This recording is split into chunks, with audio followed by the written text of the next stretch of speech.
നിയമസഭാ തെരഞ്ഞെടുപ്പിൽ CPM BJP deal എന്ന ആരോപണം ശക്തമാക്കുകയായിരുന്നു ഇന്നും പ്രതിപക്ഷ നേതാവ്. പാലക്കാട്ട് ശോഭാ സുരേന്ദ്രനെ വിജയിപ്പിക്കൽ മാത്രമല്ല, ശബരിമല ഉൾപ്പെടുന്ന പത്തനംതിട്ടയിലെ കോന്നിയിലും ഡീൽ എന്നതാണ് സതീശന്റെ പ്രധാനപ്പെട്ട ആരോപണം. പാലക്കാട്ട് അപ്രസക്തനായ സ്ഥാനാർത്ഥിയെ നിർത്തിയത് CPM ആണെങ്കിൽ കോന്നിയിൽ അപ്രസക്തനായ സ്ഥാനാർത്ഥി നിർത്തിയത് BJPക്ക് വേണ്ടി 2020 എന്ന് പറഞ്ഞു വെക്കുന്നു പ്രതിപക്ഷ നേതാവ്. സാമാന്യ യുക്തിയിൽ ചിന്തിക്കുന്ന ആർക്കും അങ്ങനെ ഒരു സംശയവും തോന്നാം. കോന്നിയിലെ 2020 സ്ഥാനാർത്ഥി ശബരിമല സ്വർണ്ണക്കൊള്ള ഉന്നയിക്കില്ല, ആരെയും കരിവാരിത്തേക്കാൻ ഇല്ല എന്നുകൂടി പറഞ്ഞതോടെ ആ സംശയം ബലപ്പെടുന്നു. തെരഞ്ഞെടുപ്പ് രംഗത്ത് ശക്തിപ്പെടുകയാണ്. കാസർഗോഡ്, മഞ്ചേശ്വരം മണ്ഡലങ്ങളിലും ഡീൽ ഉണ്ട് എന്ന ആരോപണം പ്രതിപക്ഷം ശക്തിപ്പെടുത്തുകയാണ് പ്രചാരണത്തിന്റെ ഈ ദിവസങ്ങളിൽ. ആദ്യം ആ പ്രതികരണം. പത്തനംതിട്ട ജില്ലയിലാണല്ലോ മുഖ്യമന്ത്രി പ്രസംഗം നടത്തിയത്. പത്തനംതിട്ട ജില്ലയിൽ കോന്നി K. സുരേന്ദ്രൻ കഴിഞ്ഞ പ്രാവശ്യം മത്സരിച്ചാണ്. 32,000-ലധികം വോട്ട് K. സുരേന്ദ്രൻ പിടിച്ച സീറ്റില് ഇപ്രാവശ്യം അത് BDJS കൊടുത്തു. ശരിയാണോ? റാന്നി ശബരിമല ഇരിക്കുന്ന സീറ്റാണ്. അവിടെ കൊടുത്തിരിക്കുന്നത് 2020 എവിടെയുള്ളത്? പത്തനംതിട്ടയിൽ 2020 നിങ്ങൾക്ക് എല്ലാവർക്കും അറിയാവുന്നതുപോലെ എറണാകുളം ജില്ലയിലെ കിഴക്ക് ഭാഗത്ത് മാത്രം ഉണ്ടായിരുന്ന ഒരു പാർട്ടിക്ക് പത്തനംതിട്ടയിലെ റാന്നി കൊടുത്തിരിക്കുകയാണ്. എന്നിട്ട് റാന്നിയിലെ 2020 സ്ഥാനാർത്ഥി പറയാണ്, ശബരിമല വിഷയമൊന്നും ഞങ്ങൾ ഉന്നയിക്കുന്നില്ല, അതിൽ സർക്കാരിന്റെ ഭാഗത്ത് തെറ്റൊന്നുമില്ലെന്ന്. സർക്കാരിന്റെ ഭാഗത്ത് തെറ്റൊന്നുമില്ലെന്ന് ആരാ പറയുന്ന? NDA സ്ഥാനാർത്ഥി. അപ്പൊ പറയിപ്പിക്കല്ലേ ഞങ്ങളെ കൊണ്ട്. പിന്നെ ഒരുപാട് സ്ഥലത്ത് കാസർഗോഡ്, മഞ്ചേശ്വരത്ത്, പാലക്കാട്, മനസ്സിലായില്ലേ, പല സ്ഥലങ്ങളിലും പരസ്പരം അങ്ങോട്ടും ഇങ്ങോട്ടും ജയിപ്പിക്കാനുള്ള ഏർപ്പാടുകളാണ് ഇവർ ചെയ്തുകൊണ്ടിരിക്കുന്നത്. പിണറായി വിജയൻ ഞങ്ങളെ പഠിപ്പിക്കണ്ട, അദ്ദേഹത്തിന്റെ പഴയ മുൻകാല ചരിത്രമൊന്നും പഠിപ്പിക്കണ്ട. അതേ കോലീബി എന്ന് പറയാ, അതിനേക്കാളും മുമ്പുള്ള ഒരു ചരിത്രം ഉണ്ടല്ലോ. RSSന്റെ കൂടി പിന്തുണയോടുകൂടിയല്ലേ ജയിച്ചു വന്നത്. 77 അസംബ്ലിയിൽ ജയിച്ചു വന്നത് RSSനോട് പിന്തുണയോടുകൂടിയല്ലേ. അപ്പൊ ഞങ്ങളെ ചരിത്രമൊന്നും മുഖ്യമന്ത്രി ഓർമ്മിപ്പിക്കണ്ട. മുഖ്യമന്ത്രിയുടെ ചരിത്രം ഇതാണ്, മനസ്സിലായില്ലേ? ഈ ഡീലാണ്. റാന്നിയിലും കോന്നിയിലും അവിടെ രണ്ടിടത്തും 2020 BDJS അങ്ങനെ പല അഡ്ജസ്റ്റ്മെന്റുകൾ നടക്കുന്നു എന്ന ആരോപണം ശക്തിപ്പെടുത്തുകയായിരുന്നു. അതേസമയം തന്നെ രമേശ് ചെന്നിത്തലയും സമാനമായ ചില ആരോപണങ്ങളുമായി ഇന്ന് രംഗത്ത് വരുന്നുണ്ടായിരുന്നു. ഏറ്റുമാനൂരിലും ഇത്തരം ചില ഡീൽ ഉണ്ട് എന്നാണ് രമേശ് ചെന്നിത്തലയുടെ ആരോപണം. മന്ത്രി VN വാസവനെ ഉൾപ്പെടെ സഹായിക്കാനുള്ള നീക്കങ്ങൾ അണിയറയിൽ നടക്കുകയാണ് എന്നാണ് ആരോപണം.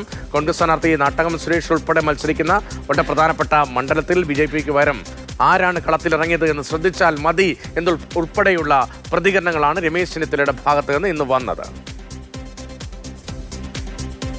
പാലക്കാട്ടെ CPMന്റെ സ്ഥാനാർത്ഥി BJPയെ ജയിപ്പിക്കാൻ വേണ്ടിയിട്ടുള്ളതാണ്. ഏറ്റുമാനൂരിലെ NDAയുടെ സ്ഥാനാർത്ഥി. ഇപ്പോൾ കോൺഗ്രസ് മുക്ത ഭാരതം ആഗ്രഹിക്കുന്ന CPM വന്നാലും പ്രശ്നമില്ല എന്ന നിലപാട് സ്വീകരിക്കുകയാണ്. 4-5 സീറ്റ് കിട്ടിയാൽ മതി എന്നാണ് അവരുടെ ലക്ഷ്യം. ഈ 2020 കൊടുത്ത സീറ്റുകൾ ആലോചിച്ചാൽ മതി.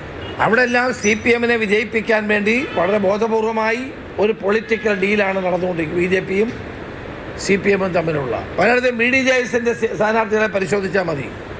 അവിടെയെല്ലാം CPMനെ വിജയിപ്പിക്കാൻ ഈ അന്തർധാര ഫലപ്രദമാക്കാനാണ് ഇവർ ശ്രമിക്കുന്നത്. പക്ഷെ അതൊന്നും വിജയിക്കാൻ പോകുന്നില്ല. ഏതായാലും കോട്ടയം ജില്ലയിൽ ഉൾപ്പെടെ ഇത്തരം ആരോപണങ്ങൾ ഉയർത്തുകയാണ്. 2020 സ്ഥാനാർത്ഥി, ഏറ്റുമാനൂരിലെ സ്ഥാനാർത്ഥി ആദ്യം പത്രിക സമർപ്പിക്കാനായി ഒരുങ്ങുമ്പോൾ വോട്ടർ പട്ടികയിൽ പേരില്ല എന്ന് കണ്ടെത്തി. പിന്നീട് രണ്ടാമതൊരു സ്ഥാനാർത്ഥി വരികയായിരുന്നു. ഇവിടെ വീണ നായർക്ക് വോട്ടുണ്ടായിരുന്നില്ല. അതിന് പിന്നാലെയാണ് 25 വയസ്സുകാരി അശ്വതി D. നായരെ സ്ഥാനാർത്ഥിയായി പ്രഖ്യാപിച്ചത്.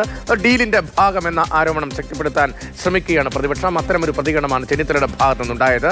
ഇനിയിപ്പോൾ മുഖ്യമന്ത്രിയുടെ ഭാഗത്തേക്ക് വന്നാൽ മുഖ്യമന്ത്രി പക്ഷേ പ്രതിരോധിക്കുന്നുണ്ട്. കോലീബി സഖ്യം എന്ന നേരത്തെയുള്ള ചർച്ചകൾ ഓർമ്മിപ്പിക്കുന്നുണ്ട്. BJPയും കോൺഗ്രസും തമ്മിൽ കേരളത്തിൽ ഡീലുണ്ട്.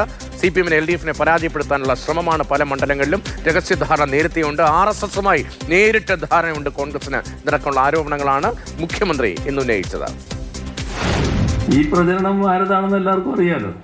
കോൺഗ്രസും UDFും RSSുമായി ബന്ധമുണ്ടാക്കാനാണ് എല്ലാ ഘട്ടത്തിലും ശ്രമിച്ചിട്ടുള്ളത്. എന്തായിരുന്നു കോലീബി സഖ്യം? എന്ത് വൃത്തികേടും കാണിക്കാൻ മടിയില്ലാത്ത ഒരു കൂട്ടരാണ് കോൺഗ്രസ് എന്നത് ആർക്കും അറിയാത്തത്. ഇങ്ങനെയെല്ലാം നേരത്തെ ചെയ്തവർ ഒരു കാലത്തും BJPയോട് വിട്ടുവീഴ്ചയില്ലാത്ത നിലപാട് സ്വീകരിച്ച ഞങ്ങൾക്ക് നേരെ ആക്ഷേപം ഉന്നയിക്കാൻ തയ്യാറാക്കി. അതൊന്നും നാട്ടിലേശുന്ന കാര്യമല്ലെന്ന് മാത്രമേ പറയാനുള്ളൂ. അതേസമയം ഡീൽ ആരോപണത്തിൽ ഇരു മുന്നണികൾക്കും എതിരെയാണ് സാധാരണ നിലയിൽ സ്വീകരിക്കുന്നത്. അതേ നിലപാട് BJPയും സ്വീകരിക്കുന്നുണ്ട്. പക്ഷേ 2 സീറ്റുകളുടെ കാര്യം പ്രത്യേകമായി BJP നേതാക്കൾ ചൂണ്ടിക്കാണിക്കുന്നു.